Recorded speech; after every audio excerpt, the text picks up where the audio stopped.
Middle class family से belong करता हूँ। 16 साल कॉर्पोरेट में नौकरी करी हुआ तो मैंने फाइनेंशियल फ्रीडम अचीव कर ली। 80 लाख रुपए 25 का 80 हो गया। 25 का 80 हो गया। परसेंटेज में कितना? Which is a return of 24% IRR। 4% आ गया। नए पैसे कमाने की जरूरत नहीं है। 20,000 रुपए वो किसी तरीके से कमा कर फाइनेंशियली फ्री हो सकते हैं। 4 एडसेंस भी बेच दोगे आप 28,000 रुपए कमा लोगे। तो मेरी पैसिव इनकम अगर 2 लाख रुपए से ऊपर है तो मैं फाइनेंशियली फ्री हूँ। तो ये 80 लाख का कैपिटल तो मेरे पास है। जो बचा हुआ पैसा है वो 14% पे कंपाउंड करेगा, 16 करोड़ रुपए। Oh my God. उसने कोविड में ट्रेडिंग स्टार्ट करी जब वो 18 साल का हुआ। 70 लाख रुपए लोगों से लेके उस पे बोला कि मैं तेरे को 2-3% बना के दूं। स्टॉप लॉस नहीं लगाया, वो 0 आज वो 80 लाख के उधार में उसकी तनख्वाह 25,000 है। 25,000 समथिंग की मेरी सैलरी थी और एक दिन में मैं 80,000 के नुकसान पे था। 2 बायस होते हैं, एक होता है ओवर कॉन्फिडेंस बायस, एक होता है ओवर ट्रेडिंग बायस। ये ना अमाउंट उसमें लिखा हुआ है 1.5 लाख रुपए इन्वेस्टेड और रिटर्न आ रहा है 10 लाख। तो 1.5 लाख रुपए के 10 लाख रुपए हो गए। उसका साल का बजट 35,000 करोड़ होता है। My god. तो यानी उनके 1.5 साल का बजट तो हमारे निवेशकों ने और हमारे दोस्तों ने गवा दिया। अगर वो ऐसा करता रहा और उसने यही ग्रोथ 40 साल तक करी, हाँ, उसके पास 100 करोड़ नमस्कार दोस्तों, स्वागत है आपका एक बहुत ही शानदार पॉडकास्ट में। और आज हमारे साथ बहुत ही स्पेशल व्यक्ति हैं और आज का हमारा टॉपिक है कि बूंद बूंद से, जैसे आपको पता है बूंद बूंद से सागर भरता है, तो आपको लगता है कि अगर आपको करोड़पति बनना, आपको मिलियनेयर बनना है तो आपको बहुत ज्यादा पैसा कमाना पड़ेगा, पर ऐसा नहीं है। छोटे छोटे जो आप पैसे कमाते हो उससे भी आप एक बहुत बड़ा कॉर्पस बना सकते हो, बहुत बड़ा एम्पायर बना सकते हो। उसके लिए क्या चीजें चाहिए, क्या सारी चीजें होना चाहिए, आज हम एक सुपर एक्सपर्ट आपके सामने लेके आए हैं। तो सबसे पहले मैं स्वागत करूंगा सर आपका। Thank you Pavan ji, thank you so much. Sanjay sir हमारे साथ में। तो सर एक बहुत ही छोटा सा इंट्रोडक्शन आपका। पवन जी, इंट्रोडक्शन तो ये है कि आम आदमी हूँ और आम जिंदगी थी। मिडिल क्लास फैमिली से बिलोंग करता हूँ और फादर पहले गवर्नमेंट सर्विस में थे, ONGC में थे। हाँ। धीरे धीरे अपना करियर बिल्ड किया। पहले इंजीनियरिंग करी, फिर MBA करी, फिर CFA करी। 16 साल कॉर्पोरेट में नौकरी करी और करीबन जब मैं 38-39 के आसपास को हुआ तो मैंने फाइनेंशियल फ्रीडम अचीव कर ली। जिसका मतलब ये था कि अब मुझे पैसे के लिए काम करने की जरूरत नहीं है। 38 की एज में ही हाँ, फाइनेंशियल फ्री हो गए। तो हम फाइनेंशियल फ्रीडम समझेंगे। फाइनेंशियल फ्रीडम मतलब ये हो गया कि आपको पैसे कमाने की कोई भी जरूरत नहीं है। नहीं, अब मुझे नए पैसे कमाने की जरूरत नहीं है। मैं अपने एग्जिस्टिंग पैसिव इनकम के माध्यम से, सोर्सेज से, इन्वेस्टमेंट्स के माध्यम से मैं अब अपनी rest of my life till whatever age God grants me, जब तक वो रखते हैं मेरे को इस धरती पे, मैं निकाल सकता हूं। ओके, एंड आपके पास मतलब आप जब फाइनेंशियली फ्री हो जाते हो तो पहले तो हम डेफिनेशन बाद में जानेंगे, पर मैं ये जानना चाहता हूं कि आपने शुरुआत कितने रुपए से करी थी, क्या फाइनेंशियली फ्री हो गए? क्योंकि लोगों को कई बार ऐसा लगेगा कि आप कहीं 1 करोड़ रुपए महीने वगैरह तो नहीं कमा रहे थे आप फाइनेंशियली फ्री?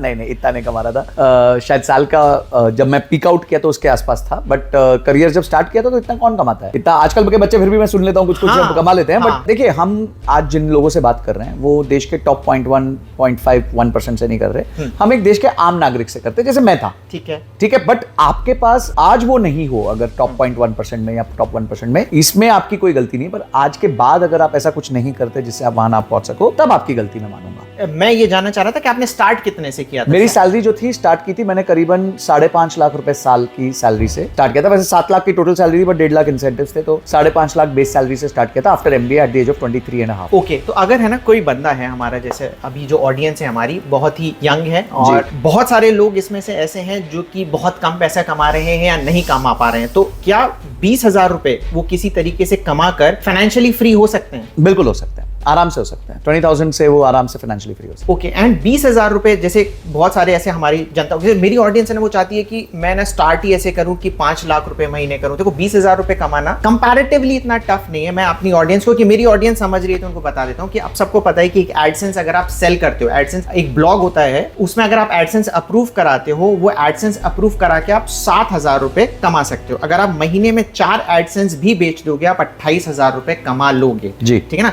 तो 28,000 रुपए ईजी है आप लोगों के लिए कमाना, पर आप क्या सोच रहे हो कि सीधे 5 लाख रुपए महीने में हमको जंप करना है, विच इज डिफिकल्ट। आज सर हमें बताएंगे कि यही 28,000, अगर मैं 20,000 मोटा माटी मान लेते हैं, ये लोग कमा रहे हैं इजी वे से, तो क्या रास्ता होना चाहिए फाइनेंशियली फ्री होने का, और उसके पहले फाइनेंशियल फ्रीडम का मतलब क्या है? देखिए, फाइनेंशियल फ्रीडम का मतलब ये है कि आपकी पैसिव इनकम, जो आपकी कमाई है बिना मेहनत के, बिना ऑफिस जाए जो आपको तनख्वाह मिल रही है, पैसिव इनकम मतलब जो आपकी एक्टिव इनकम नहीं है, जो एक्टिव इनकम नहीं है, मतलब जिसके लिए आपको मेहनत नहीं करनी पड़ रही, ठीक है, वो आपके खर्चों को बीट कर रही है। ठीक है, तो जैसे अगर मेरे खर्चे महीने के 2 लाख रुपए हैं, फॉर एग्जांपल आज के दिन मेरे खर्चे महीने के मोटा मोटी 2 लाख रुपए, तो मेरी पैसिव इनकम अगर 2 लाख रुपए से ऊपर है तो मैं फाइनेंशियली फ्री हूं। ओके, तो ये एक डेफिनेशन है। दूसरा डेफिनेशन है कि अगर आपके पास आपके एनुअल खर्चे का 25 गुना है तो आप फाइनेंशियली फ्री हो। दोनों ही केस सेम है। अच्छा, क्योंकि अगर आपके पास आज आपका खर्चा करीबन 1 लाख रुपए महीना और आपके पास 2.5 करोड़ रुपए हैं, तो आप 2.5 करोड़ के ब्याज से ही अपन आराम से 1 लाख रुपए महीने का खर्चा निकाल सकते हैं। ठीक है, ठीक है, तो ये आपका मोटा मोटी मैथ होता है कि 20 to 25 times of your annual expenses आपके पास अगर आज है तो आप उसी दिन रिटायर कर सकते ओके, जो भी साल में आप कैलकुलेट कर रहे हो। समझो आज आप कैलकुलेट कर रहे हो और आपकी एनुअल जो एक्सपेंसेस है वो 6 लाख रुपए, तो अगर 6 लाख रुपए के अगेंस्ट आपके पास कहीं भी 1.5 करोड़ रुपए की इन्वेस्टमेंट्स है, मैं घर की बात नहीं कर रहा, सब नहीं कर रहा, जैसे कोई फिक्स डिपॉजिट है या कोई म्यूचुअल फंड्स हैं या कोई किसी तरह के बॉन्ड्स हैं या किसी कुछ भी इंस्ट्रूमेंट है, गोल्ड है, तो आप फाइनेंशियली फ्री हो चुके हो। अब आपका डिसीजन आपको क्या करना है आगे। ओके, तो ये मैथमेटिक्स है अगर आप फाइनेंशियली फ्री की बात, तो हर बंदे की अलग डेफिनेशन होगी। और इसमें देखिए सबसे बड़ा इंप्लीकेशन क्या है कि आप खर्च कितना करते हो। अगर आप 6 लाख की जगह 12 लाख खर्च करते हो तो आपका फाइनेंशियल फ्रीडम 1.5 करोड़ की जगह 3 करोड़ पे होगा। ओके, तो इस तरीके से आपका जो है फाइनेंशियल फ्रीडम पुश होगा अगर आप ज्यादा खर्चा करते हो। ठीक है, तो इसलिए खर्चों पे भी जब आप ज्यादा नियमित हो जाते हो तो आप फाइनेंशियली फ्री हो सकते हो। इसलिए ये जरूरी नहीं है कि आप कमाते कितना हो, ये जरूरी है आप बचाते कितना। अब अगेन जैसे आपने तो कैलकुलेट कर लिया कि 2 लाख रुपए आपको चाहिए, तो एक जो बंदा है वो ये कैलकुलेट कैसे कर पाएगा कि इन फ्यूचर फॉर एग्जांपल आप ये देखते हो कि 20 साल बाद मेरे को फाइनेंशियली फ्री होना है, तो वो अमाउंट कितना होना चाहिए। बहुत बढ़िया, देखिए बड़ा सिंपल रूल है। आज जो आपका महीने का खर्चा है 10 साल बाद वो डबल हो जाएगा। ठीक है, और उसके 10 साल बाद वो फिर से डबल हो जाएगा। ठीक है, फॉर एग्जांपल अभी 10 में मेरा खर्चा है। हाँ, अगर आपका महीने का भी 20,000 का खर्चा है तो 10 साल बाद ये 40,000 होगा, उसके 10 साल बाद ये 80,000 हो जाएगा। ओके, तो अब 20 साल बाद 80,000 आपका खर्चा है, यानी मोटा मोटी साल का 10 लाख खर्चा है 20 साल बाद। ठीक है, अब 10 लाख रुपए अगर आपका साल का खर्चा है तो उस टाइम पे उसका 25 टाइम्स यानी आपके पास 2.5 करोड़ रुपए के आसपास होना चाहिए। ये पूरा का पूरा ये मैथमेटिक्स है। अगर आप आज फैमिली के बिना है तो उसको फैमिली एक्सपेंसेस भी ऐड होंगे, बच्चों की फीस भी ऐड होगी, ये सब भी ऐड होगी, तो आप उसके हिसाब से हो सकता है 10 लाख नहीं हो सकता उस टाइम पे 15 लाख आपका खर्चा हो रहा हो, तो 15 लाख इंटू 25 हो गया, तो मोटा मोटी 4 करोड़ के आसपास हो गया। तो 4 करोड़ रुपए आपका फिर नंबर है जिसपे आपको रिटायर होना है। ठीक है, तो अब है ना हमारी ऑडियंस को अगर अपन कैलकुलेशन करने बैठे 20,000 रुपए फॉर एग्जांपल उनकी सैलरी है या फिर वो ऑनलाइन इनकम कर रहे हैं, तो 20,000 में से खर्चे भी उनके होंगे। बिल्कुल होंगे। उसके बाद वो कैसा अपना इन्वेस्टमेंट करें, क्या परसेंटेज रहता है कि वो फाइनेंशियल फ्रीडम की तरफ जा पाए। देखिए पहले तो मैं हमेशा ये कहता हूं कि अगर आप पे कोई ऐसा स्ट्रेन नहीं है पारिवारिक पुराना, जैसे क्या होता है कुछ लोगों के केसेस ना, हर जन का लाइफ केस डिफरेंट होता है। कुछ लोग के केसेस में उनको घर पे पैसा भेजना पड़ता है, ठीक है, कुछ लोग के केसेस में होता है कि उनको घर पे पैसा भेजने की जरूरत ही नहीं है, कुछ लोग के माँ बाप सक्षम होते हैं, कुछ लोग के माँ बाप डिपेंडेंट होते हैं, तो हर जन की स्थिति अलग है। अगर आपकी स्थिति, मैं ये बेस केस मानता हूँ कि इस टाइम पे आपको किसी प्रकार का पैसा वापस नहीं करना है घर पे या आपको नहीं देना है, तो आप 20,000 में से मिनिमम 25% का इन्वेस्टमेंट करो। ठीक है, तो 5,000 रुपया हो गया, तो 5,000 रुपया आप महीने का आप इन्वेस्टमेंट करना चालू करो। दूसरा, क्योंकि आप अभी बहुत यंग हो और आपका होराइजन लंबा होना चाहिए इन्वेस्टमेंट का, तो आप शुरू में ज्यादा पैसा small and mid cap fund में डाल सकते हैं, क्योंकि small and mid cap fund over longer period ज्यादा रिटर्न्स देने की क्षमता रखते हैं। मैं ये गारंटी नहीं कर सकता कि देंगे, मैं कहता हूं क्षमता रखते हैं, पॉसिबिलिटी, क्योंकि रिलायंस आज जो लार्ज कैप कंपनी है उसका शेयर प्राइस डबल होना मुश्किल है। ठीक है, क्योंकि वो ऑलरेडी देश की सबसे बड़ी कंपनी है, तो ऑलरेडी अगर वो 3,000 पे है तो वो 6,000 होने में उसको बहुत टाइम लग जाएगा। पर अगर एक छोटी कंपनी है, नई मार्केट्स में आई है, ग्रोथ कर रही है, तेजी से ग्रोथ कर रही है, जैसे हमने पीछे जोमेटो देखा कि वो 70 रुपए में लॉन्च हुआ, पीओ आया, फिर 130-40 गया, फिर वो नीचे चला गया, 40 चला गया था, आज वो वापस 250 के आसपास आ गया। तो एक इस तरह के शेयर में क्षमता होती है कि वो आपको रिटर्न्स दे सकता है। तो वो स्मॉल एंड मिड कैप में अगर आप इन्वेस्ट करेंगे तो लॉन्ग टर्म में आपको थोड़े ज्यादा रिटर्न्स मिलने की पॉसिबिलिटी रहती है। तो आप एक यंग बच्चे हैं तो आप स्मॉल एंड मिड कैप में ज्यादा पैसा डालें, उसके बाद आप पैसा डालें लार्ज कैप में, और थोड़ा पैसा जो बचा हुआ है वो डालें इंडेक्स फंड में। तो इस तरीके से हम एसेट एलोकेशन करते हैं, एसेट एलोकेशन करें और इसके बाद इसके बारे में सोचें ना। ये क्यों बोला आपने? ये मैंने इसलिए बोला क्योंकि वेल्थ क्रिएशन जो है वो एक लॉन्ग टर्म एंडेवर है। वेल्थ क्रिएशन, इन्वेस्टमेंट के माध्यम से जो वेल्थ क्रिएशन होती है वो जल्दी नहीं होती है, जल्दी में सिर्फ नुकसान होता है। ठीक है, कभी भी जल्दी में किसी को पैसे नहीं बनते, हाँ। लंबे समय में लोगों को पैसा। तो आपको इन्वेस्टमेंट्स को एक लॉन्ग टर्म करियर की तरह देखो। जैसे आप अगर आज कहीं से MBA करके बाहर निकले तो आप पहले दिन CEO नहीं बनते, पर आप तैयार हो, आप एग्जीक्यूटिव बनोगे, मैनेजर बनोगे, सीनियर मैनेजर बनोगे, AGM, DGM, GM, VP, senior VP, फिर आप डायरेक्टर एंड फिर CEO बनोगे। हाँ। तो वहां आप तैयार होते हो कि मेरे को 16 साल 18 साल लगेंगे, हाँ। और मैं CEO बनूंगा। हाँ। ठीक है, वहां आप तो ये उम्मीद नहीं करते नहीं। कि मैं कल CEO बन जाऊं। हाँ। तो इन्वेस्टमेंट से ऐसी उम्मीद क्यों रखनी?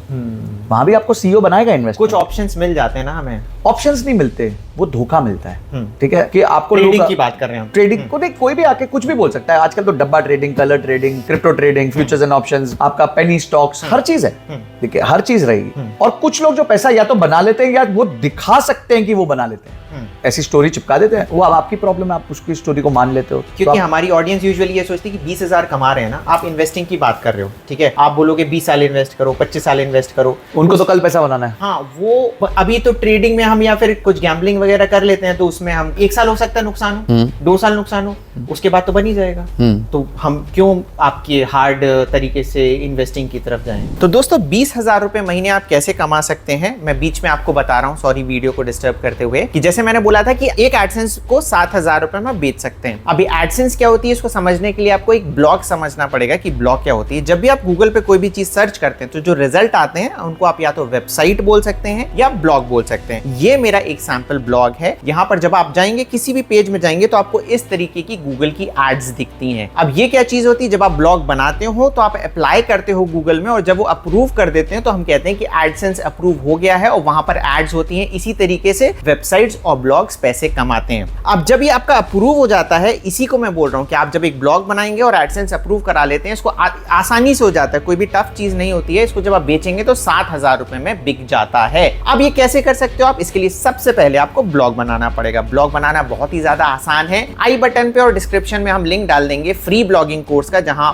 फ्री में ब्लॉग बनाना सीख सकते हैं। ब्लॉग बनाने के लिए आपको होस्टिंग की आवश्यकता पड़ती है। मैं 4 साल से हमारे इस चैनल पर बताते आ रहा हूं कि होस्टिंगर एक बहुत ही बेहतरीन होस्टिंग है, बहुत ही सस्ती होस्टिंग है, और आज तक कभी किसी को परेशानी नहीं हुई है। डिस्क्रिप्शन में और पिन कमेंट में आपको ये लिंक मिल जाएगा। उस पर जब आप क्लिक करेंगे तो 80% डिस्काउंट पे आपको होस्टिंग की लिंक मिल जाएगी, होस्टिंगर की। वहां आप जाएं, ठीक है, और कूपन कोड हमारा और इस्तेमाल करेंगे तो आपको और 10% का डिस्काउंट मिल जाएगा। आप ब्लॉग बनाएं इस होस्टिंग के साथ में, इजी है पूरा प्रोसेस। जैसे ही आप ब्लॉग बनाएंगे, एडसेंस अप्रूवल करेंगे, एक एडसेंस को बेच के आप 7,000 रुपए कमा सकते हैं। चलिए वीडियो पर अब आगे बढ़ते हैं। देखिए, ट्रेडिंग से पैसा बनाना अगर इतना आसान होता तो आज जो बवाल मचा हुआ है सेबी की तरफ से कि वो कह रहे हैं हम फ्यूचर्स एंड ऑप्शंस को बैन कर देंगे या फिर उसमें एंट्री डिफिकल्ट कर देंगे, क्यों हो रहा है? आपने अभी पीछे देखा होगा, इंट्राडे ट्रेडिंग में सेबी ने कहा है कि पिछले साल करीबन 56,000 करोड़ का नुकसान हुआ है। मतलब सारे इन्वेस्टर्स ने मिला के 56,000 करोड़ का नुकसान किया है। अब 56,000 करोड़ को अगर आपको समझना है तो जैसे जो देश की सबसे बड़ी म्युनिसिपल कॉर्पोरेशन है,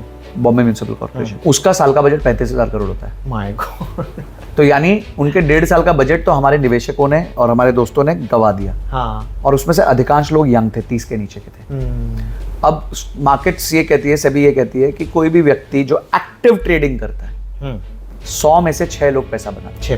6% लोग। तो आप देख लीजिए, आप वो 6% में आ सकते हो कि नहीं आ सकते। ओके। और जो 6% लोग 1 साल में पैसा बनाते हैं, वो जरूरी नहीं कि अगले साल भी वही 6% हो। करेक्ट। तो इस मार्केट में, हाँ, इस मार्केट में ट्रेडिंग से कंटिन्यूअसली पैसा बनाना बहुत ही मुश्किल है। It is more difficult than becoming a CEO। आप CEO फिर भी बन सकते हो 20 साल में, पर इस मार्केट में कंटिन्यूअसली लगे रहना, क्योंकि देखिए क्या है, यहाँ पे ना जैसे ही आप थोड़ा सा हारते हो, आपके इमोशंस काम करने लग जाते हैं। अब जैसे एक बंदे को जॉब में है, जॉब कर रहा है, उसको प्रमोशन नहीं मिली, वो दुखी होगा, अगले दिन वापस काम पे आ जाएगा। पर ट्रेडिंग में क्या होता है, उसका जैसे ही लॉस होता है, वो पिक्चर से बाहर हो चुका है, एग्जिट मार जाता है, मार्क्स ना पड़ता है, क्योंकि अब कैपिटल नहीं बचा ना। अच्छा, हाँ भाई, आप क्रिकेट खेल रहे हो, ठीक है, आपको लगा यार ये तो बॉलर ग्लेन मैग्रा है, या फिर सब जो आज का कोई बहुत अच्छा बॉलर है, हाँ, जसप्रीत बुमराह है, ठोकता हूँ उसको, तो देखो पहली बॉल पे छक्का मारता हूँ और आप आउट हो गए।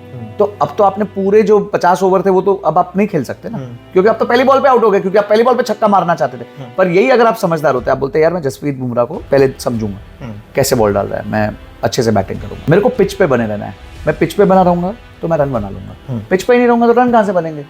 तो जल्दी नहीं मचाता, मैं पहले थोड़ा सा पिच को समझता हूँ, ठीक है? ये 2 डिफिकल्ट बॉलर आए हैं, उनको पहले निकालता हूँ यहाँ से, ठीक है? उनकी बैटिंग ऐसी करता हूँ कि ज्यादा रन नहीं बनेंगे, वो कोई हल्का बॉलर आएगा तब पीटेंगे उसको, तब तक पिच पे भी जम जाएंगे, पर ये किसी को करना नहीं है। ट्रेडिंग से लोगों की उम्मीद है कि अगले दिन मैं आऊं, 10,000 डालूं, वो 10,000 पहले दिन 20,000 बने, अगले दिन 40,000 बने, फिर 80,000 बने, और वो ख्याली पुलाव पकाते रहते हैं। इट इज नॉट पॉसिबल, क्योंकि फोन भी ऐसे ही आते हैं, फोन भी ऐसे आते हैं, इंफॉर्मेशन ऐसे आती है, इंस्टाग्राम पे रील्स और इमेजेस ऐसी आ जाती हैं। देखिए बहुत सारे अच्छे इंस्टाग्रामर्स हैं या फिर आज इन्फ्लुएंसर्स हैं जो कोशिश कर रहे हैं कि लोगों को इस लत से बाहर निकालें। निखिल कामत का भी मैंने सुना था कि ही ऑल्सो सेड कि पॉसिबल ही नहीं है पैसा बनाना, ठीक है? अब वो आज निखिल कामत ने एक बहुत इंटरेस्टिंग पोस्ट भी डाला लिंक्डइन पे उसको लेके कि आप कैपिटल गेन्स कैसे अवॉइड कर सकते हैं, कैसे अवॉइड कर सकते हैं? आप पेनी स्टॉक खरीदिए, उसमें आपका लॉस होगा तो कैपिटल गेन्स देना ही नहीं पड़ेगा। तो आप सोचिए जो देश की सबसे बड़ी ब्रोकरेज कंपनी चला रहा है, तो वो तो ये बातें कर रहा है, और आपके पास छोटा सा कैपिटल है और आप उछल रहे हो। और लोग क्या कहते हैं ना, लोग 3 महीने 4 महीने 6 महीने के रिटर्न देखते हैं, बाय चांस वो 3-4-6 महीने अच्छे चले जाते हैं तो वो अपने आपुनिच भगवान है कि भाई मेरे से अच्छे तो कोई रिटर्न्स कमा नहीं सकता। भाई 10 साल में बताओ ना क्या कमाया? ये तो गेम लंबी है, ये तो मैराथन है, तो ये तो T20 है नहीं कि 20 ओवर में देखा जाएगा, तो 5 दिन का टेस्ट मैच है। तो इन्वेस्टमेंट्स जो है ना, वो किसी भी बंदे का मेन काम नहीं होना चाहिए। पर प्रॉब्लम ये है, लोग अपने मेन काम पे ध्यान नहीं देके सोचते हैं मैं इन्वेस्टमेंट से पैसा हाँ, ये है करेक्ट। क्यों? क्योंकि मेन काम में मेहनत करनी पड़ती है, यहाँ पे मेहनत नहीं करनी पड़ती ना, यहाँ बटन दबाना है सिर्फ, बाय सेल। उनको लगता है यार कोई ऐसी चीज मिल जाए, जैसे बाय का बटन दबाऊं तो भाव बढ़ जाए और जैसे सेल का बटन दबाऊं तो पैसे भाव गिर जाए। कई लोगों को तो ऐसा लगता है कि वो भी ना करना पड़े, कोई फोन करे तो मैं बाय कर दूं और सेल, बस वो टिप। अब देखो जीरोधा का जो लोगो है वो लाल रंग का है, तो वो बता रहा है कि भाई ज्यादातर लोग लॉस करते हैं। तो आप समझ तो लो, ये सारी चीजें आप देखा करो कि कोई भी आपको इन्वेस्टमेंट्स के बारे में अगर आपको क्विक रिच स्कीम बताता है तो आपको इमीडिएटली यू टर्न मार के वहां से चले जाना। There is nothing called as quick rich. Mister Warren Buffett is rich because he is investing for the last 79 years.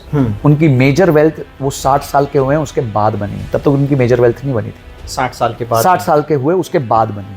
Okay क्यों? क्योंकि कंपाउंडिंग को काम करने में टाइम लगता है।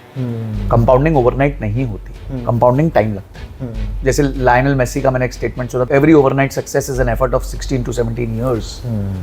लायनल मेसी बना 17 साल के एफर्ट के बाद। रितेश अग्रवाल बना 6 से 7 साल के एफर्ट के बाद। तो एवरी ओवरनाइट सक्सेस, एनवीडिया का जो ओनर है जो एक दिन में $12 बिलियन अपनी नेटवर्थ में ऐड करता है एक दिन में, पर्सनल में, कंपनी की नहीं, कंपनी की तो पता नहीं कितनी हो रही है, उसको आज काम करते हुए 36 साल हो गए, तो वो ये मुकाम पे पहुंचा है। And he is at it, लगा हुआ है। और वो इन्वेस्टमेंट से पैसा नहीं कमा रहा है, उसने धंधे को इतना बड़ा कर दिया कि उसमें से वो पैसा कमा रहा है। तो यानी वेल्थ इज, आपको बहुत पैसा बनाना है तो आप अपनी एक्टिव इनकम पे फोकस करो, पैसिव इनकम पे फोकस मत करो। पैसिव इनकम जो है वो आपका फंक्शन है एक्टिव इनकम का। मेरी तनख्वाह ज्यादा बढ़ी इसीलिए मैं ज्यादा एसआईपी कर पाया, और क्योंकि मैं ज्यादा एसआईपी कर पाया तो मेरा वो कॉर्पस हिट हो गया जिससे मैं फाइनेंशियली फ्री हो गया। ठीक है। पर मैं पहले दिन से अगर ये उम्मीद करता कि मेरे पास पैसा इतना होता कि मैं फ्री हो जाता, तो वो गलत उम्मीद होती। So this is what I want to teach people कि भाई ये आप अपना सोचो मत कि इसको व्यवसाय की तरह मत देखो इन्वेस्टमेंट्स को। ये व्यवसाय नहीं है, ये तो लॉन्ग टर्म वेल्थ क्रिएशन है। भाई एफडी में पैसा डालते हो, एफडी 7-8% रिटर्न देती है, म्यूचुअल फंड आपको उससे डबल रिटर्न दे रहे हैं, 13-14% रिटर्न दे रहे हैं। बहुत अच्छा रिटर्न है 13-14%। उससे ज्यादा रिटर्न की अपेक्षा आपको करनी नहीं चाहिए लॉन्ग टर्म में। शॉर्ट टर्म में आपका कोई छक्का लग गया, आउट ऑफ द पार्क छक्का लग गया तो अलग बात है, पर लॉन्ग टर्म में तो आप देखो भाई, आप आइडियली अगर एक 50 ओवर का मैच है तो उसमें 300 गेंदे, 300 गेंदे में तो आप ख्याल पुलाव ये पका सकते हो ना कि मैं 1800 रन बना लूंगा, हर बॉल पे छक्का मारूंगा तो मैक्सिमम 1800 रन बना लूंगा। वीडियो गेम में बन भी जाएंगे, आपके मन में बन जाएंगे, एक्सेल पे बन जाएंगे। पर एक्चुअल मैच में तो 220, 230, 270 बनाने में चीखें निकल जाती है बैट्समैन की। तो यही इन्वेस्टमेंट्स है कि आप सोच कुछ भी लो कि मैं पैसा डबल कर लूंगा, ट्रिपल कर लूंगा, 4 टाइम्स कर लूंगा, 5 टाइम्स कर लूंगा, नहीं होगा। पर आप ये सोचोगे कि यार मैं 14% के आसपास का रिटर्न निकालना चाहता हूँ साल का for a very long period of time, वो पॉसिबिलिटी जरूर है। तो अभी हमने जो सीखा, अभी तक मैंने सीखा बेसिकली, अगर हमारा जो भी इनकम है हमको पहले सेफ मोड पे जाना चाहिए, ठीक है ना, जो हम इन्वेस्टिंग कर रहे हैं, एंड दैट इज हमारा म्यूचुअल फंड आपके हिसाब से जी, ठीक है ना। एंड एक आपने बोला कि 25% हमको इन्वेस्ट करना चाहिए म्यूचुअल फंड में, राइट। अभी अपन वही कैलकुलेशन पे दोबारा आ जाते हैं, क्योंकि ट्रेडिंग में बीच में इसलिए लाया था कि लोगों को ये लगने लगता है कि यार ये लंबा प्रोसेस अपने को नहीं करना है, 30 साल के पहले अपने पास लैम्बोर्गिनी होनी चाहिए, ठीक है ना। तो वो सपने ही हो जाते हैं किन्हीं लोगों के, बट पॉइंट ये है कि जिनके हो रहे हैं दिखा रहे हैं ना, वो भाड़े पे लेके घूमते हैं। तो ये किसी के नहीं होते, बहुत रेयर कोई एक अच्छा एंटरप्रेन्योर है जो 14, 15, 16 साल की उम्र से काम कर रहा है और उसने 2-3 बिजनेसेस बेचे हैं, ये सब किए, तो वो वहां एक्टिव इनकम के कारण हो रहा है, एक्टिव इनकम के कारण हो रहा है, पैसिव इनकम के नहीं होता। पैसिव से आप लैम्बोर्गिनी नहीं ले सकते जब तक आप 50-60 साल के नहीं हो जाते। यस, तो अब हम पैसिव इनकम की बात करते हैं कि पैसिव इनकम भी हमारी एक्टिव इनकम से बन रही है। एक्टिव इनकम अभी हम अज्यूम करके चल रहे हैं, हमारी जो ऑडियंस है उसकी 20,000 रुपए, क्योंकि बिल्कुल यंग है वो जी, ठीक है। तो अब क्या उसका वो होना चाहिए, ब्लूप्रिंट क्या होना चाहिए, कैसे आगे वो काम करे? देखिए मैं वापस आता हूं इस पे कि 20 और 25% इन्वेस्ट करना चाहिए। अधिकांश पैसा शुरू में स्मॉल एंड मिड कैप में इन्वेस्ट करना चाहिए, फिर थोड़ा पैसा लार्ज कैप में, ब्लू चिप कंपनीज में इन्वेस्ट करना चाहिए, मतलब ब्लू चिप म्यूचुअल फंड्स में, और तीसरा आपका पैसिव इनकम फंड होना चाहिए। पैसिव फंड्स जो होते हैं, जो जैसे निफ्टी 50 हो गया, या फिर जो मिमिक करते हैं हमारे स्टॉक मार्केट को, ठीक है, जिसमें कोई फंड मैनेजर बैठा नहीं होता। अब मैं क्यों ये एलोकेशन बार और मैं क्यों म्यूचुअल फंड्स कह रहा हूँ? देखिए मैं खुद CFA हूँ और मैं खुद डायरेक्ट इक्विटी नहीं खरीदता, यानी मैं खुद जाके रिलायंस का शेयर कभी नहीं खरीदता। अच्छा, नहीं, कभी नहीं खरीदता, जरूरत ही नहीं पड़ती मेरे को। क्यों? क्योंकि वो मेरा मेन काम नहीं है। ओके, मेरे पास इतना टाइम नहीं है कि मैं ये मॉनिटर करता रहूं कि रिलायंस में क्या हो रहा है, TCS में क्या हो रहा है। 7,000 कंपनियां हैं स्टॉक मार्केट में, मैं नहीं देख सकता, मेरे पास टाइम नहीं है। तो अगर मेरे पास टाइम नहीं है तो मैं एक एक्सपर्ट को दूंगा, वो एक्सपर्ट है म्यूचुअल फंड का मैनेजर, ठीक है, जो हजारों करोड़ रुपए की वेल्थ मैनेज कर रहा है, जिसके पास नॉलेज है, टीम है, रिसर्च है, उसके अलावा उसके पास इंफॉर्मेशन है, क्योंकि वो मार्केट में उसका काम ही वही है, उसका काम वो है। आप मैं और एक शेयर 10 शेयर 20 शेयर खरीदेंगे रिलायंस के, वो खरीदेगा 2 लाख शेयर रिलायंस के। जब वो 2 लाख शेयर खरीदेगा तो वो मुकेश अंबानी को बोल सकता है मेरे को आपसे 10 मिनट बात करनी है, जरा बताओ आपका प्लान क्या चल रहा है, आप आगे क्या करने वाले हो। तो वो मैनेजमेंट से बात कर सकता है। आप और मैं तो मैनेजमेंट के बगल में भी नहीं जा सकते, पर उसको पैसा देते हैं हम, इसलिए देते हैं ताकि वो हमारे पैसे को मैनेज कर सके और हमारे को एक returns, decent returns over a period of time लाके दे सके। तो ये काम इसलिए हमेशा म्यूचुअल फंड माने हुए, जिसका काम उसी को साझे कहते हैं ना हमारे हिंदी में, तो ये उसी का काम है। तुम्हें क्या बैलेंस शीट पढ़नी आती है? तुम्हें P&L पढ़नी आती है? तुम्हें मैक्रो इकोनॉमिक्स समझ आती है? तुम्हें समझ आता है यार ये क्रूड का प्राइस बढ़ेगा तो रिलायंस का प्राइस घटेगा या बढ़ेगा?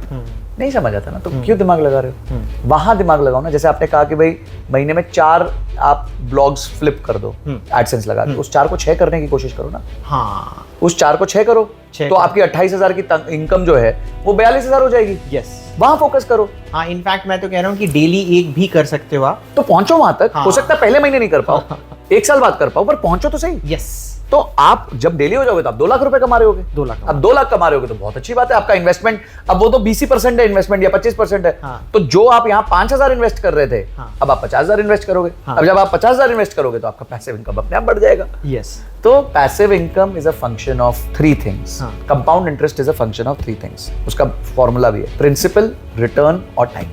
आप कितना पैसा डालते हो, वो कितना रिटर्न कमाता है और वो कितनी देर के लिए कमाता है। मैं हमेशा लोगों को कहता हूँ ज्यादा मत कमाओ, ज्यादा देर कमाओ, मैराथन रन करो। पर आजकल के बच्चा लोग को ना एकदम कल के कल पैसा चाहिए, कल के कल पैसा चाहिए। करो एक्टिव इनकम से, वहां फोकस करो। एक्टिव इनकम में पॉसिबल है बिल्कुल। हाँ। पर क्या प्रॉब्लम है, एक्टिव इनकम में खुद पे मेहनत करनी पड़ती है, जो पर लोगों को मोहताजी की आदत है। हाँ। हमारे देश में लोगों को मोहताजी चाहिए। हाँ। कि यार मैं नहीं करूंगा, वो स्टॉक कोई ऐसा कोई तो फोन कर दे मेरे को, बता दे IRFC का शेयर खरीदना है, मैं खरीद लूंगा चाहे फिर मैं उधार पे खरीद लूं और वो शेयर 50% नीचे चला जाए। ये सब चीजों को साइड रखो, अपनी एक्टिव इनकम पे फोकस करो और पैसिव इनकम को स्लो, जैसे देखिए कोई पेड़ उगता है, आप ज्यादा पानी डालोगे तो जल्दी तो नहीं उगेगा, उसका जो टाइम है उतने में ही उगेगा। उल्टा ज्यादा पानी डालोगे तो पता चला वो मर ही जाएगा। तो एक पेड़ जैसे उगता है उसी तरह आपकी इन्वेस्टमेंट्स उगती है, ग्रो करती है। शुरू में बड़ा छोटा रिजल्ट दिखता है, एक पत्ती दिखेगी। हम एग्जाम्पल के साथ अगर समझे तो देखिए, अगर आप एक व्यक्ति है जो 20,000 रुपए स्टार्ट करता है, 20 से 25,000 मैं अज्यूम करता हूँ स्टार्ट करता है, अपने 20-25% वो डालता है इन्वेस्टमेंट्स में। और जैसे मैंने बताया कि ज्यादा पैसे स्मॉल कैप में डालता है, थोड़े कम पैसे लार्ज कैप में डालता है और थोड़े से पैसे पैसिव फंड में डालता है। और ये काम वो 20 साल के लिए करता है और मैं ये अज्यूम करता हूँ साल में 10% बढ़ाता है। ठीक है, इतना तो करेगा। एक्टिव इनकम भी 10% बढ़ाता है और उसी का प्रोपोर्शन में ये भी बढ़ रहा है। ठीक है, ऐसे करता रहता है वो 20 साल के आसपास। उसके पास 20 साल बाद मोटा मोटी 2.5 करोड़ के आसपास का कॉर्पस हो। ठीक है, मतलब अगर कोई 22 साल का लड़का इंजीनियरिंग खत्म कर लेता है तो 20 साल में मतलब वो करीबन 42 इयर्स का होगा, तो 2.5 करोड़ का उसका कॉर्पस होगा। अब मैं ये मानता हूँ कि 2.5 करोड़ का कॉर्पस है, तो हमारे जो नंबर है उसके हिसाब से वो साल का 10 लाख रुपए अगर खर्चा कर रहा है तो वो फ्री हो चुका है। पर अगर वो 10 नहीं 15 लाख का खर्चा कर रहा है तो अब इसको थोड़ा और टाइम काम करना पड़ेगा। ठीक है, अब अगर यही चीज वो 20 की जगह 25 साल करता है तो ये नंबर 2.5 करोड़ से सीधा 5 करोड़ हो जाएगा। ओह माय गॉड, कंपाउंडिंग ऐसे चलती है। अगला 5 साल में ये 5 करोड़ से सीधा सीधा 12-13 करोड़ हो जाएगा। ओके, मल्टीप्लाई होता जा रहा है। अगर वो ऐसा करता रहा और उसने यही ग्रोथ 40 साल तक करी, हाँ, उसके पास 100 करोड़ होंगे। अब लोग है ना बोलेंगे सर इतना टाइम वेट कौन करेगा। नहीं, ये है ना फेरी टेल सा लग रहा है हाँ, एक्चुअली ना। देखो, ये है फेरी की 20,000 रुपए से हमने स्टार्ट किया और हमारे पास 100 करोड़ का कॉर्पोरेट बन जाएगा 40 इयर्स में। Oh my God. पर 40 इयर्स कोई वेट नहीं करेगा इनमें से।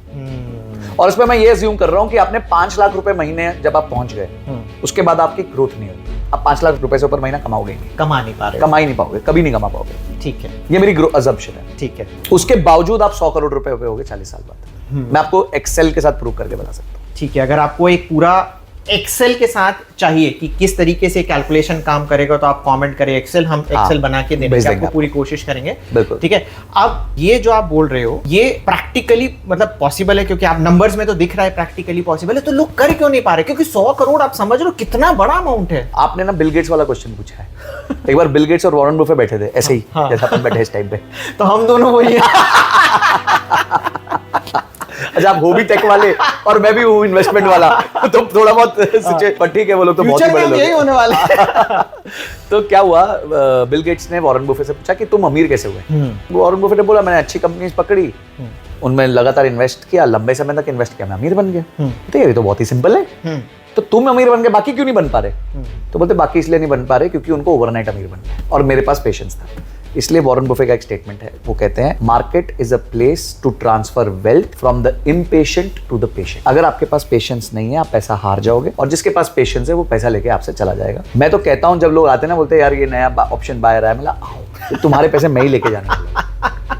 क्योंकि मेरे में भरपूर पेशेंस और करो ट्रेडिंग मेरे को ही मिलने वाले हैं। तो मानसिकता का खेल है सारा। पेशेंस लगती है। आप ये जैसे मैंने कहा ना, पेड़ को आप पूरा टाइम भूख रहा होता है, आप पेड़ के बगल में नहीं बैठे होते। अच्छा अभी कितना हो गया, अभी कितना हो गया, आप रोज देखते हो क्या कितना हो गया? नहीं ना, आपका रोज काम है पानी देना, जितना डिजायर्ड है उसके ऊपर पेस्टिसाइड छिड़कना, यही 2-3 छोटे से काम है। अब प्रॉब्लम ये है कि लोग चाहते हैं कि मैं पेड़ के बगल में बैठा रहूं और पेड़ ऐसे उठ के डबल हो जाए, फिर 4 गुना हो जाए, फिर कि थोड़ा पानी डालूं तो 4 गुना हो जाए। नहीं होगा। इन्वेस्टमेंट्स ऐसे ग्रो नहीं होती हैं। एक आप गलती करोगे सुपड़ा साफ हो जाएगा, आपका सारा कैपिटल वाइप आउट हो जाएगा।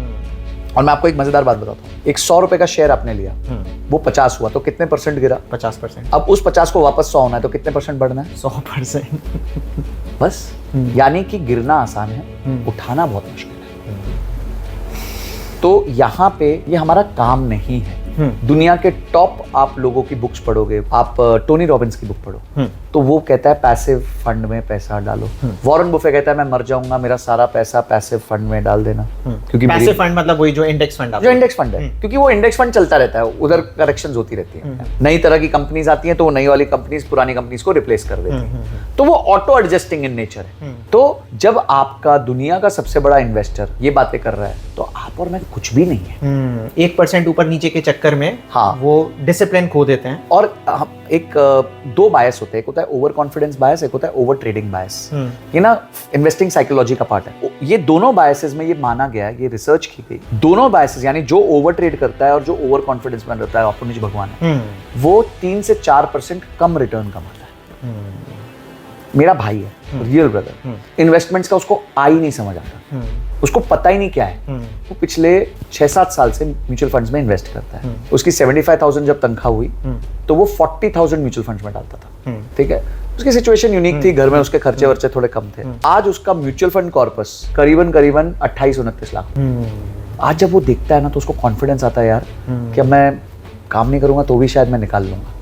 और अभी मैं आपको असली पावरफुल चीज तो बताने वाला हूं, जिसको सुन के आपके होश उड़ जाएंगे, आप बोलोगे यार यही तरीका है पैसा बनाने का, और कोई तरीका ही नहीं है पैसा बनाने का, which is known as SWP। Okay, systematic withdrawal plan, जैसे मैं कहता हूं मुफ्त की सैलरी। अच्छा, ये क्या चीज हुई? ये क्या चीज हुई, बहुत अच्छा क्वेश्चन है। फॉर एग्जाम्पल, आपने 20 साल तक 20,000 रुपए महीना डाला, ठीक है, 12% पे कंपाउंड हुआ, आपके पास 20 साल बाद 2 करोड़ रुपए होंगे। अब इसी पैसे में से आप अगले 20 साल तक महीने का 2 लाख रुपए निकाल सकते हैं। उसी में से निकलता है? उसी में से निकलेगा। ओके, ओके, तो 20 और वो इन्वेस्टेड अमाउंट इन्वेस्टेड रहेगा। इन्वेस्टेड रहेगा, ठीक है। ठीक है। तो 2 करोड़ रुपए में से आपने कितने पैसे निकाल दिए? 4 करोड़ 80 लाख, क्योंकि 240 महीने आपने पैसे निकाले। 240 महीने बाद वो अभी भी 2 करोड़ एज इट इज का as it is. Okay, point number 1, corpus आपका वही का वही का है। पड़ा। हाँ। पर आप ये कहते हो नहीं जी मैं काम करता हूँ, मैं 2 लाख नहीं निकालता, मैं 1.5 लाख निकाल लेता हूँ।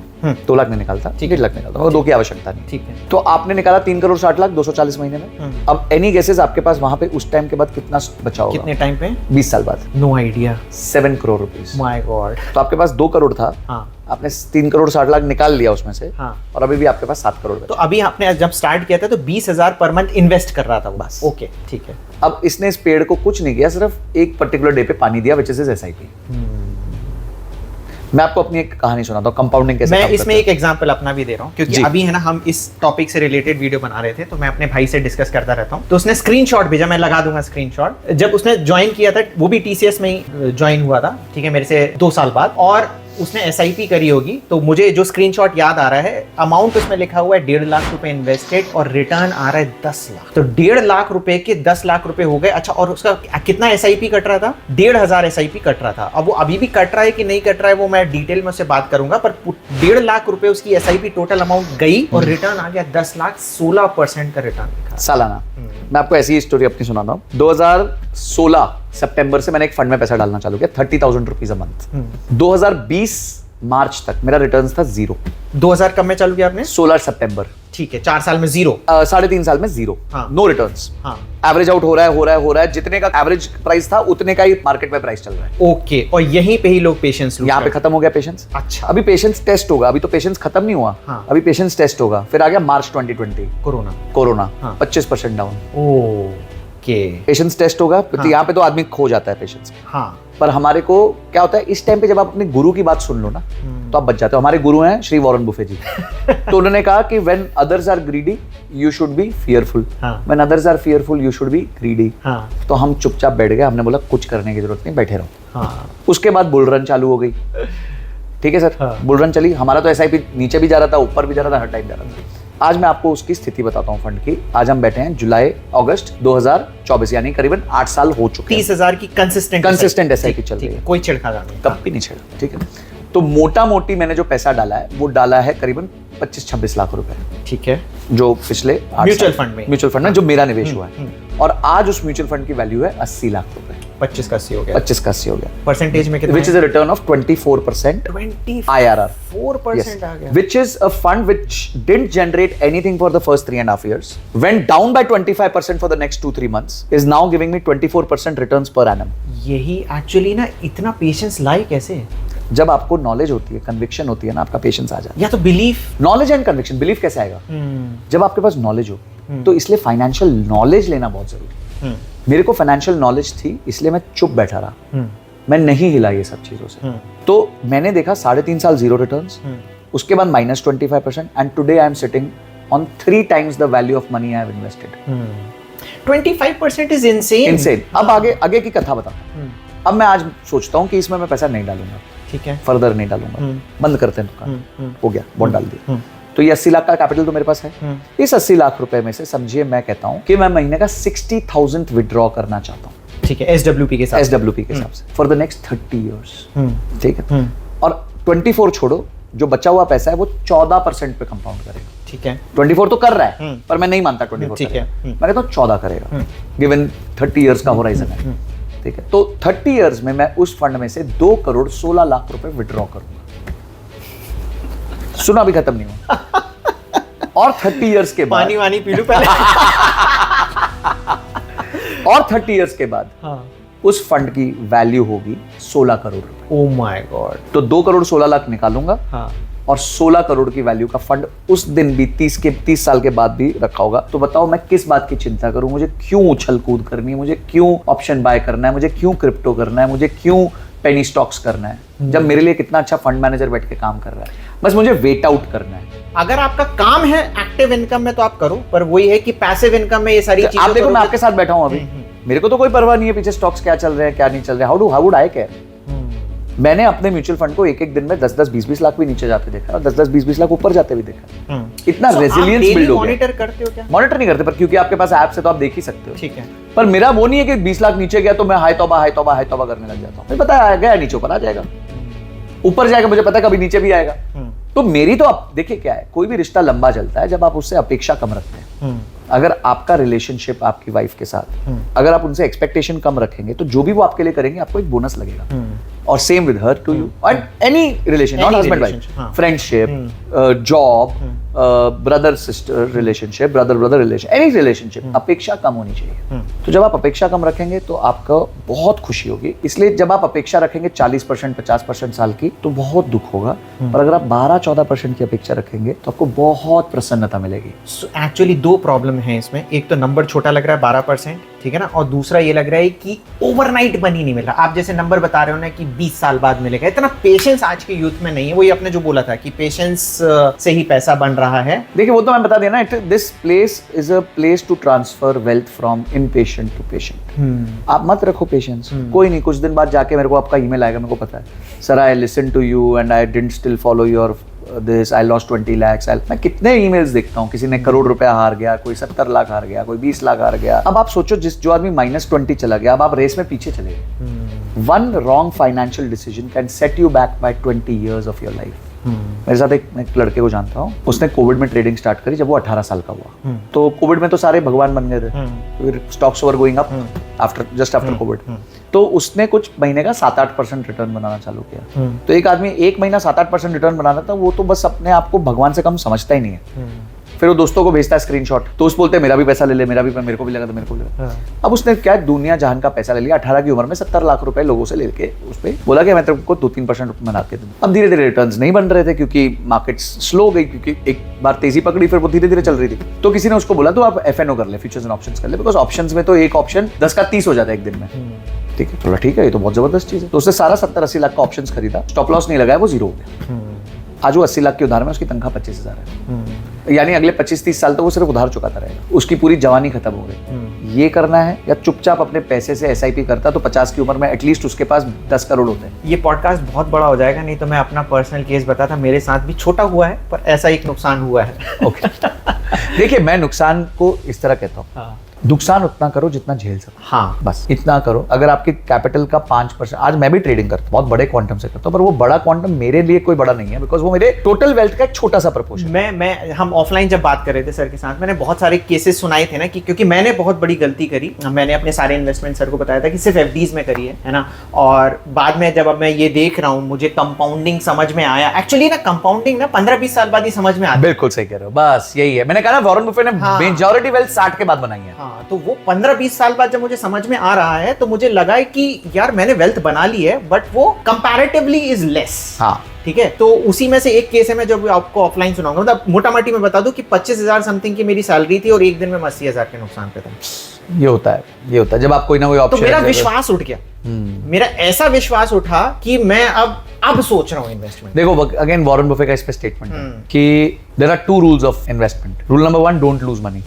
Rule number 2, don't forget rule number 1। तो जब वो इतना क्लियरली आपको कह रहे हैं कि आपको पैसा नहीं हारना, बिकॉज मैंने जो कहा ना कि 100 से 50 जाता है तो 50% कम होता है, पर 50 से 100 जाने के लिए 2 गुना 100% जाना। Making a loss is very easy, making profits is very difficult, and that is why cut yourself from all this. Detach हो जाओ, अपना गोल बना लो कि इस उम्र में मेरे को रिटायर होना है, बोरिंग जिंदगी जीना। देखिए, बोरिंग लोग ही पैसा बनाते हैं।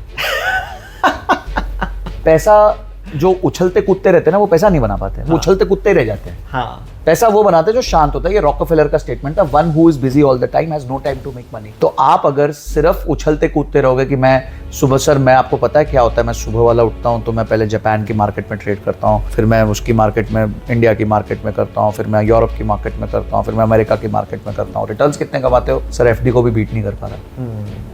तो FD कर ले भाई, एटलीस्ट टाइम तो फ्री होगा तेरा। तो it is not easy to make returns in the market for a very long time. It is easy sometimes, you may get a very good time frame कि भाई आपने 2 महीने 3 महीने में कुछ डाला, स्टॉक भाग गया, ठीक है, पर 3 महीने से आपकी जिंदगी नहीं पता चलती ना। अब इस पैसे को किस स्पीड में वापस घुमाओगे, कैसे, कहाँ अब नया पैसा कहाँ डालोगे।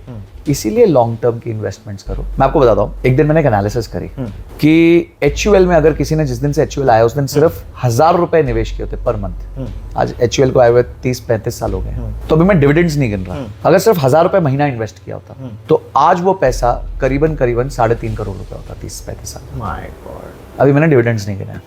अब 30 साल में आपने डाला कितना था? 36 लाख रुपए। 36 लाख, हाँ। और अब हो कितना गया?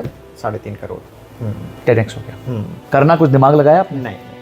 देखिए, मुद्दा यही है कि आप एक प्लांट को ग्रो कर रहे हो, उस प्लांट को ग्रो करने के लिए आपको सिर्फ उसको टाइमली बेसिस पे पानी देना, उसके अलावा कुछ, और सूरज में रखना, दैट्स इट। कुछ नहीं, उसके अलावा कुछ नहीं करना। आपका कोई काम नहीं है उसमें। Discipline is very important. Discipline, persistence and get away from distractions. Emotions control करो और be detached. Follow the trust and trust the process. Follow and trust the Mahendra Singh Dhoni की बात। बस follow and trust the process. अगर आपने एक process बना लिया, मैंने तो देखो, मैंने बताया ना, SIP करता रहा। जब कोविड आया तो मैंने SIP डबल कर दी। लोग घर पे भी नाराज हुए कि यार ये क्या कर रहे हो, आता पता नहीं है काम में क्या हो। देखो, अभी एक्टिव इनकम पे आघात नहीं आई है। हाँ। जब तक नहीं आती तब तक तो डबल करें। हाँ। ये तो टाइम आ गया खरीदने का। तो क्यों 25% गिर गया था ना मार्केट। हाँ। तो 25% अगर मार्केट गिर गया आपका, तो आपके पास तो टाइम आ चुका है, क्योंकि ये स्थिति नहीं रहेगी। Once in a while opportunity है ये, तो डबल कर दो। अब या तो मैं उस दिन स्टॉक पिकिंग करता। अच्छा, दूसरा स्टॉक पिकिंग के साथ मैं आपको सबसे बड़ा प्रॉब्लम बताता हूं। ये जो सारे चौधरी बनते हैं ना कि काश मैंने IRCTC 100 रुपए में खरीदा होता और आज वो 1000 हो गया। अगर तुमने 100 में खरीदा होता तो आप 120 में बेच देते। किसी के गुदे में इतना दम नहीं है कि वो इतना होल्ड करके रखे, क्योंकि आप लोगों को एनालिसिस करना नहीं आता और आप इम्पेशेंट हो, तभी आपने वो लिया। भी आपने लिया 100 रुपए में, आपका कोई लॉजिक तो था नहीं लेने का। There was no rational behind purchase of shares. आपने 100 रुपए लिया, आपको लगा रहा है 20 रुपए ऊपर हो गए, हम तो बिल निकल जाते हैं एक दिन में 20। तो ये हाइपोथेटिकल बातें होती है। काश मैंने 100 में लिया होता तो आज वो 1000 हो जाता। अबे तू जैसे ही 100 में लेता 120 होता, तू निकल जाता। तू 1000 तक नहीं रुकता। बहुत कम लोग होते हैं जो रुकते हैं, और वो लोग हैं जिनमें पेशेंस है। तो वापस घूम फिर के बात यही है, आप अपने एक्टिव इनकम को ग्रो करो। आप अगर 4 ब्लॉग्स फ्लिप कर रहे हो तो आप अगले महीने का टारगेट लिखो, मेरे को 6 ब्लॉग्स फ्लिप करने हैं। उसके अगले का रखो 8 ब्लॉग्स फ्लिप करने हैं। उसके अगले का रखो 15 ब्लॉग्स फ्लिप करने हैं। इन्वेस्टमेंट आपका काम नहीं है बॉस, वो फंड मैनेजर को दे दो।